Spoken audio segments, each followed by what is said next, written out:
കാലിക്കറ്റാണുള്ളത്. ഇവിടെ ഈ ഒരു പ്രൊജക്റ്റിന് വേണ്ടി നമ്മളെ സമീപിച്ച സമയത്ത് കസ്റ്റമർ പറഞ്ഞിട്ടുണ്ടായിരുന്നത് ഇവിടെ ഒരു ഏരിയ അതിനായിട്ട് മാറ്റിയിട്ടിട്ടുണ്ട്. ഒരു കാർ പോർച്ച് ചെയ്യാൻ വേണ്ടിയിട്ട് മാറ്റിയിട്ടിട്ടുണ്ട്.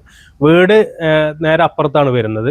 ആ വീട്ടിൽ നിന്ന് ഇറങ്ങുന്ന ആ ഭാഗത്ത് ഒരു ചെറിയ ഒരു കോർണർ ഇതിനായിട്ട് മാറ്റി വെച്ചിട്ടുണ്ട്.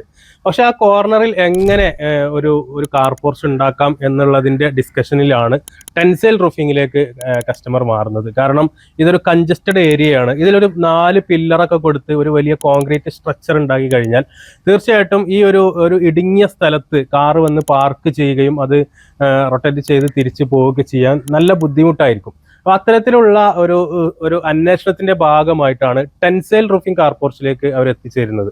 അപ്പോൾ അതിൽ ഏറ്റവും എക്സ്പെർട്ട് ടീമായ സ്റ്റാറ്റസ് റൂഫിങ്ങിനെ തന്നെ ആ വർക്ക് ഏൽപ്പിക്കുകയും ഈ ഒരു ഏരിയക്ക് അനുയോജ്യമായ രീതിയിൽ ഇത്രയും കൺജസ്റ്റഡ് ആയ ഒരു ഏരിയക്ക് അതിന്റെ പില്ലറിൽ ആ പില്ലർ വന്നത് കൊണ്ട് ഈ ഒരു ഏരിയ 1 ഇഞ്ച് പോലും നഷ്ടപ്പെടുത്താത്ത രൂപത്തിൽ വളരെ പെർഫെക്റ്റ് ആയിട്ട് അവർക്ക് ഈ ഒരു ചെറിയ ഏരിയ മാക്സിമം എങ്ങനെ യൂട്ടിലൈസ് ചെയ്യാം എന്നതിന്റെ ഡിസ്കഷന്റെ അവസാനത്തിലാണ് ശരിക്കും ഈ ഒരു ഡിസൈൻ ഇവിടെ പ്രാക്ടിക്കലൈസ് ചെയ്യുന്നത്.